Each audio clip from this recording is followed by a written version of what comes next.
camera, action. I am Korie Pickett for KP, and I label myself as a creative entrepreneur because I can't pick one thing, and I think that's because I get a little bit bored. So I am a metalsmith, a editor, writer, poet person. I'm a photographer.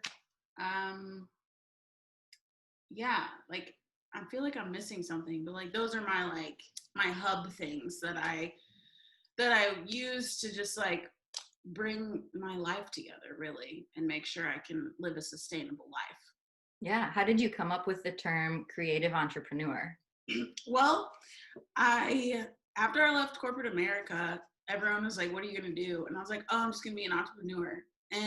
But I didn't really have a business. So, excuse me. So I was like, okay, if I'm an entrepreneur, what is my business? And I was like, okay, I could do photography, cool, and be an entrepreneur and fit into that box, check that. And then the more I thought about it, I was like, the way that I like to take pictures just really actually isn't sustainable because I love candid and live shows and everything like that. So I wasn't even really in the realm of weddings or a lot of family photo shoots or anything. So the more I thought about it, I'm like, well, I do a lot. So if I can just put creative in front of that, then if somebody wants to really know, then we can dive more into that. But even on my business cards, I just put creative entrepreneur. At this point, I mean, I've done everything from branding to logo design to, editing. So it's if it's in my wheelhouse, I'm willing to do it. Yeah. How do you find new projects each time? How do you find things that fit into both being a creative outlet and that are making you money? Because that's a difficult thing if you don't have a consistent. For sure. I feel like they find me. A lot of times it's word of mouth, or it'll be even just with Coffee People, having my own zine and being all right, this speaks for itself. So a lot of times my work will just somebody will see it, or they'll talk to somebody. I have really great relationships with families that I've done all their family photography, and I'm willing to stay in that. And I don't even promote my photography anymore because those families will be oh, call KP because she'll just be a fly on the wall hanging out with your family, which that's what I like to do. I'm just let me catch you doing what you do all the time. So a lot of the times it's word of mouth, or it'll be Instagram, or people will pre-COVID, it was people would see me at pop-up shops with jewelry and everything like that. And so it would just kind of snowball effect. I had to learn to stop pushing to get gigs because I was almost doing too much. I was just trying to hustle too much and realize if I just keep creating, then the gigs, the commissions, the jobs, they'll come because it's I'm doing this thing. So it's that'll just fall in line with everything else. But I mean, it's taken 3 years to kind of actually be consistent with that. Yeah. It sounds like you have a lot of faith in the universe to allow that to, is that a process to develop? I do have a lot of trust and faith in whatever's bigger than me. I was raised in the church, but I have a lot of religious trauma. So I'm I don't subscribe to a specific religion. I'm just kind of yo, I'm this little blip, this little creative blip, and somehow I'm able to do these things. So I'm thankful every time I get to.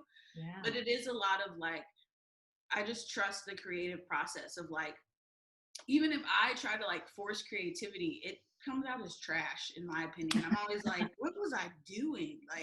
I'm just if I just let it flow, then everything's cool. So it's just not forcing anything really. How did you come to be able to do that? Because I can only imagine coming out of the corporate world where you have to be hustling, you have to be forcing things, and then going into the creative side of things. For sure. Well, so like even when I was in corporate America, I would still like do all my side hustles. Like I would still do photo shoots, and like I was a director of marketing, so I still got to do like a little bit of like creative play, but it wasn't enough. So like that's how Clean Spirit came to be. I would just be like, all right, I need something that's like not this tedious work, so that I can start to like free flow and see what my creativity, like what's even possible. And the more I did it, I just was like, oh, I don't fit in this setting.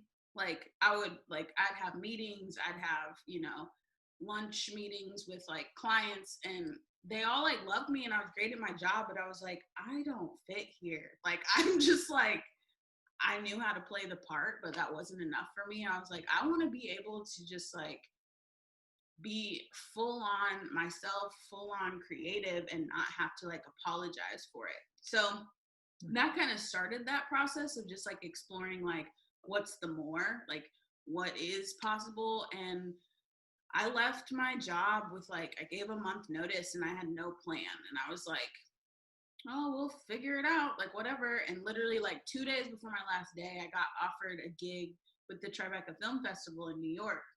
And going there, like that completely opened everything to me, because I'm here with these people that like have done Tribeca for years, and they're like, oh yeah, I'm professionally homeless. And I was like, what, first of all, what does that even mean? So they were like, yeah, like I don't actually have like a home. I just like my gigs, wherever my gigs take me, that's where I live. And I'm like, oh, there's this whole world of people that literally do what they want, when they want, and they love it. Like, and they trust that like literally creativity is going to carry them through it. So I was able to like have a lot of conversations and like learn like, what does this gig life look like? What does it look like to put yourself out there in like a creative way, but also a vulnerable way that people want to work with you, that people want to like see what you're made of and are willing to be like, all right, come to this state and stay for a month or whatever, whatever that looks like. So that just kind of like, that was that journey into the more, I guess. Into the more. I like that a lot. That could be a book. That should be, you should write this, you should write that book. Is that a phrase that you use often? Because like just a second ago, you said, thinking about leaving corporate America, you said, what's the more? And I wrote that down because this is a brilliant concept. Yeah, I'm very intrigued. I do. Like, that's something I hold on to, because like, if I'm ever not feeling very creative, like if I'm having like a bout of depression or just even anxiety, I'll just be like, okay, like what, like I'm a person that like I have to get to the root of things. So it's a lot of like, what is the more? Like what's gonna reveal itself is me like searching out like what is there? Like what's the more? Like what is it? Sometimes the answer doesn't come, obviously, but for the most time, especially within creativity, it's like if I keep that in mind, I'll like keep creating past what I thought was possible. So a lot of times, like I'll make something and I'm like, I have no idea how I made that, but it's pretty awesome. And I'm going to have to walk away and hope that I can come back and recreate it.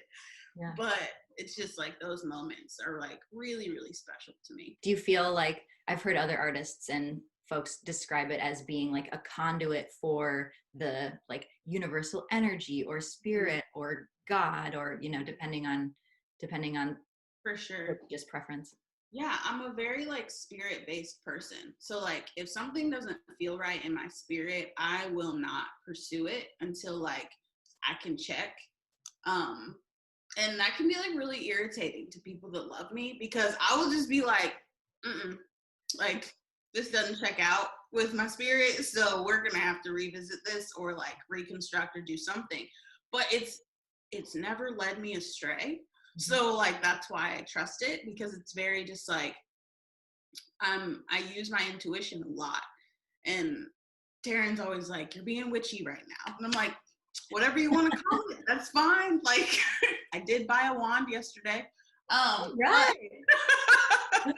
But just like following that intuition, it's like natural, like your gut, whatever that is. And it's just never led me astray. So I'm like, as long as it checks out with my spirit, I feel okay with pursuing it. And if it doesn't, I'm a very like hardcore believer that's like, if it's not for me, I won't go that way. Yeah. And I say that all the time. I'm like, if it is not for me, don't lead me that way, or remove it so that I don't even like see it, feel it, nothing, because I'll get completely distracted. But it's taken a long time to even like really know and harness the power in that, because I mean, you can say that, but not actually believe it. And so it's taken a long time to be like, no, if I feel this way, I have to trust it and honor it, because if not, all hell's gonna break loose. I've been there. Yeah. Well, speaking of spirit, you have a magazine or zine nonprofit now called Queen Spirit. Can you tell me a little bit more about that? Yeah, so it's officially established as a nonprofit. The hope is that it will be a space where creatives can change the narrative between like struggling artists to sustainable artists, which has always been what I believe in. Like, I don't like this narrative of like the struggling artist and like that's what we have to sit in. I'm not, like, I refuse. So Queen Spirit Zine was created just as like a space for people. It was originally Queen Shit magazine. And so it was literally just a space to talk shit, to be like, if you have anything you need to say or release, like, here's the space to do it. And I had a lot at the time that I needed to just like dump out. So I just like started making the zine digitally and then moved to print. And it's just been this journey of like, people still contribute and want to be a part of it and share. Like, sometimes people share anonymously. Sometimes people just like have a short little poem they need to get out, and it makes them feel better. Like, it's a release that they've been holding in for some reason. But the zine will still be a part of Queen Spirit Inc. It'll just be like an additive, I guess. So I'm gonna hopefully have interns where I can teach them like whatever they're wanting to learn. Like, if they want to learn publication, great, there's a zine for that. If they want to learn, like, if they want to do social media, blessings, because I need that. If they, if they want to pursue their writing more, cool. Like, we can do workshops. We can, like, I want it to be a space for every avenue of creativity, because I mean, like, zines can incorporate pretty much any kind of media. So I want to be able to, like, if I don't have experience in it, be able to like plug people in to be like, cool, then you can go talk to so-and-so because they do great with like producing or music or, whatever that looks like. At this point in my creative journey, I've met and know, like, I think someone in every media of creative like arts. So I'm like, I've talked to everyone. I'm like, if I send this person to you, take care of them. Cool. Like, they'll be a part of the Queen Spirit family, essentially. What led you to make it a nonprofit? I already have an LLC, which is Who's Your Queen. And I like kept doing research and was like, what will be the most efficient way to like support artists? And a nonprofit was the only thing that made sense, because I personally do not bring in enough income sometimes to even support myself, let alone like, let alone an army of creatives. So I like kept doing all the research, everything. I'm like, okay, so there's an opportunity to get grants. There's an opportunity to really, with a nonprofit, you just have to make sure you distribute the funds, which I know plenty of creatives that need to do that. So I'll probably create like a grant template of my own and have like, if creatives need support, especially monetary support, then there's a way for that. Or if they just need like, some creatives just simply need like the support of how to start a website, how to, like actually market themselves. So there will be opportunities for that too. But I just like kept coming back to like, okay, I just have to find the best way to have a source of income that can support other people. And the nonprofit was just like, made the most sense at the end of the day. That's awesome. Can you tell me more about your jewelry?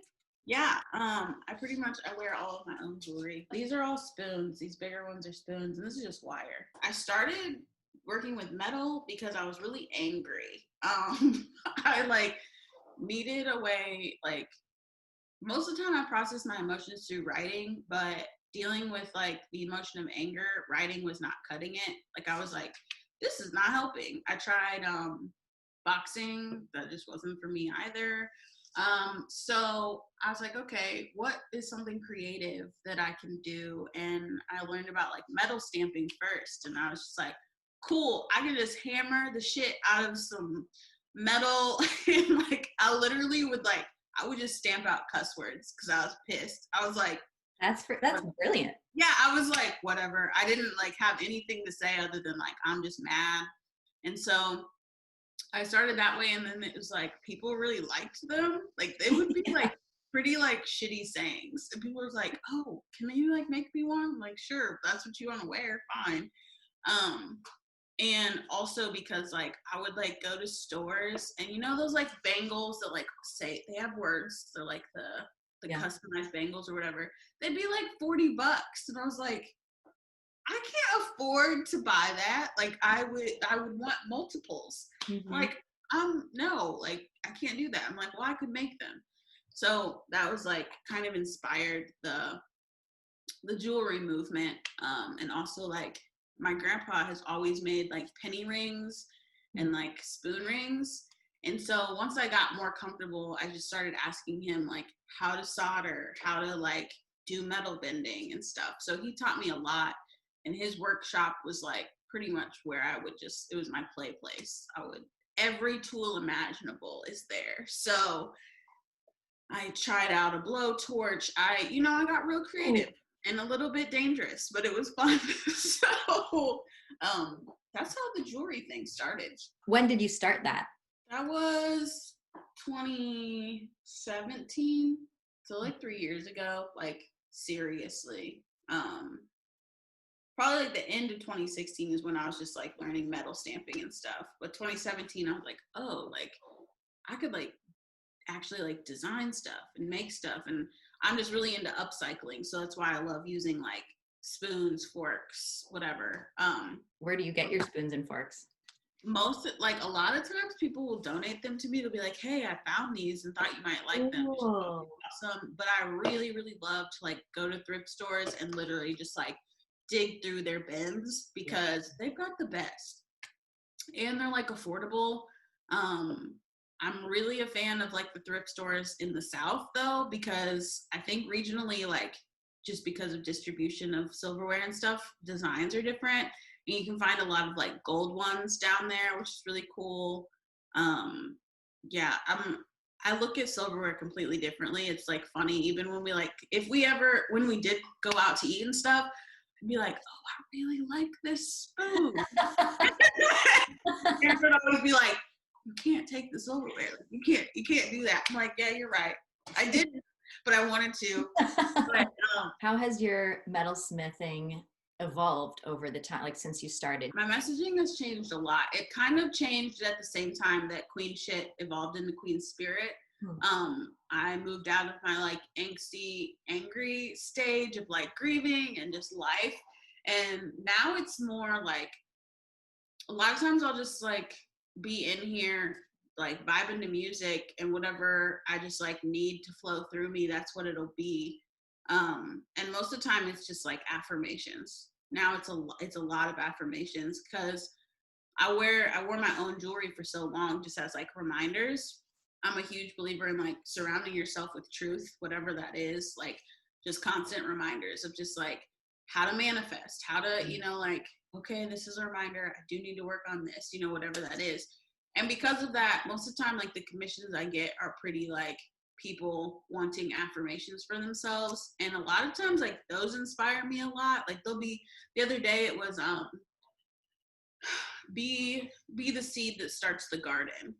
And I was just like, I've heard it before, but there was something different about like laying it down on metal and just like sitting with it, because I have to sit with it for quite a while to like do the process. So it's definitely evolved in that way, but it's also evolved in like what I'm capable of. Cause like, so for instance, for spoons, like this one is an entire spoon. So it's like the spoon part, just like, and the handle wrapped around it.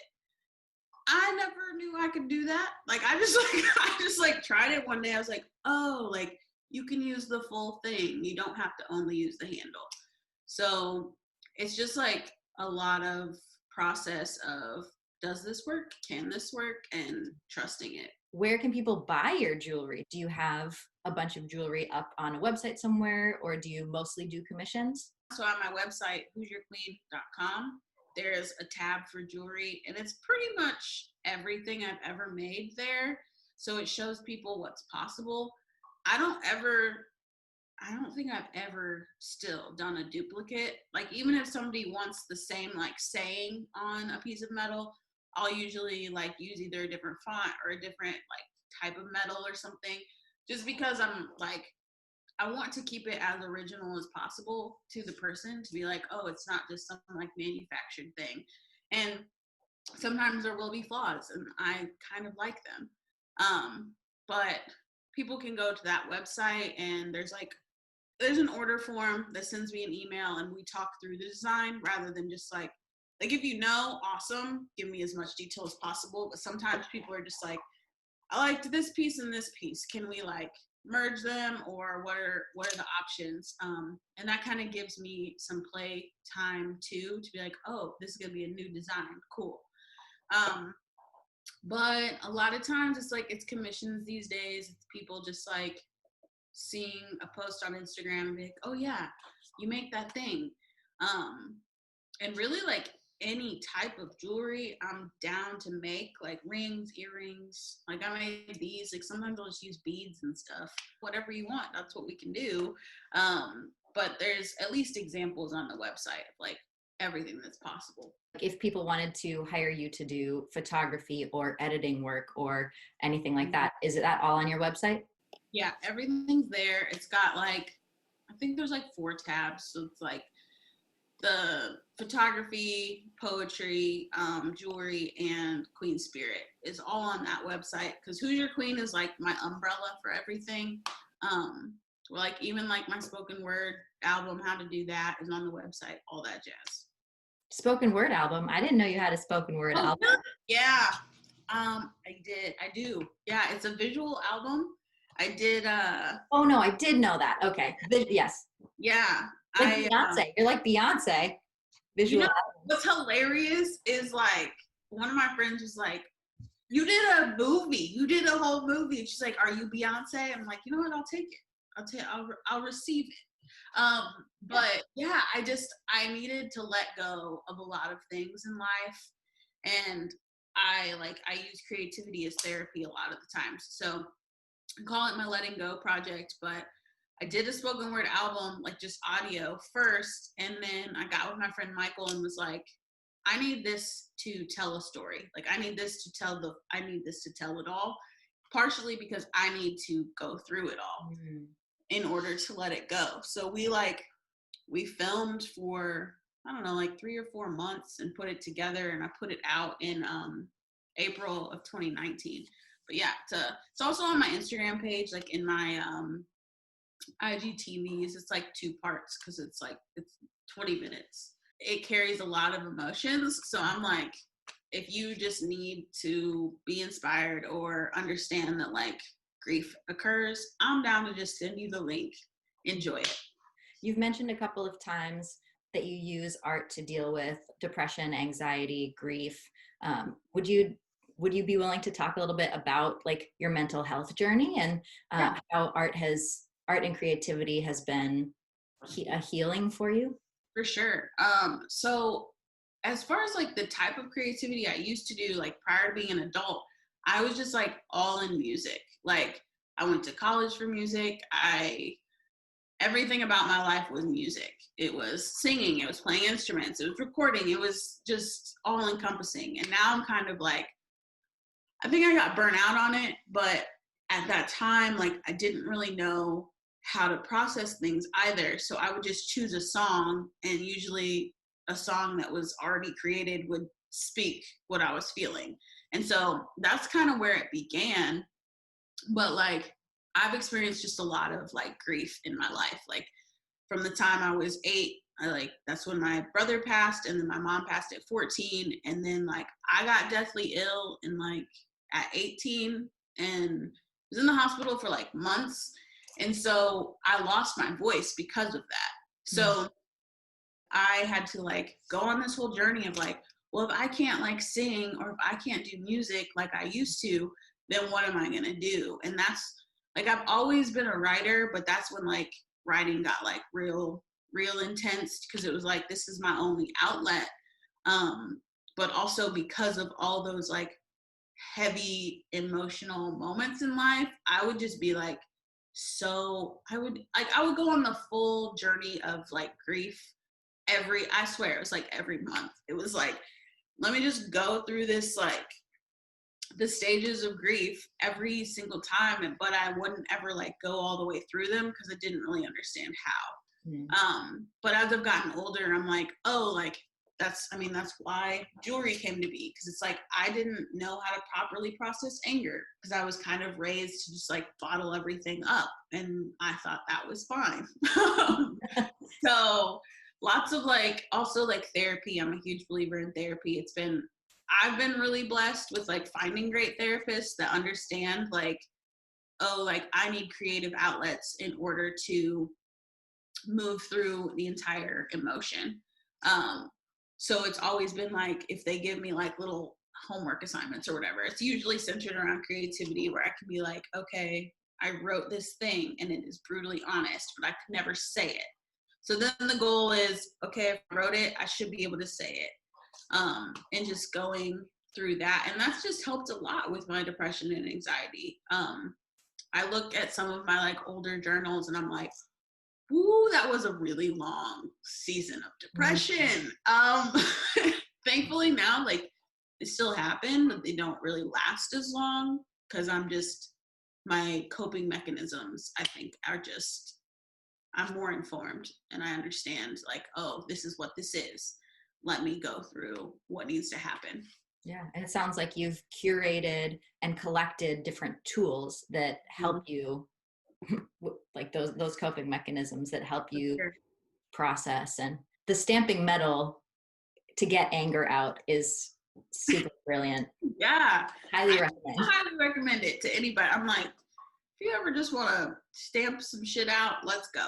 Like, it's nice. And it's like the sound is just like, you know, like it's happening. So it just feels good.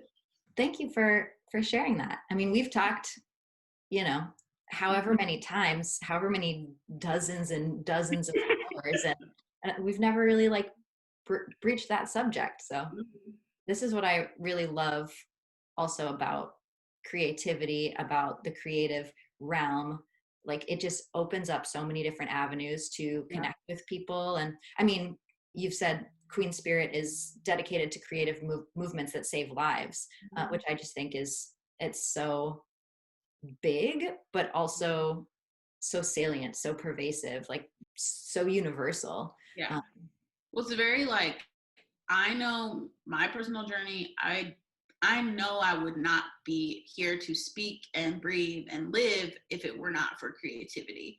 Whether that's like somebody else's creativity because through music, or whether that's like literally what I create in order to process and heal, because it's been so like, what I always go back to is something creative. Like, even if like I need to escape, I go into a book, like, or I go into like a movie, a film, and that's creativity in itself. Like, somebody thought enough to put it all down on paper or create a script or, whatever. And I think a lot of times we get lost in like creativity surrounds our entire existence. Like, so if we don't acknowledge that and honor it, I think sometimes we can just get too like muddled and like distracted with our own like life and emotions, that it can be overwhelming.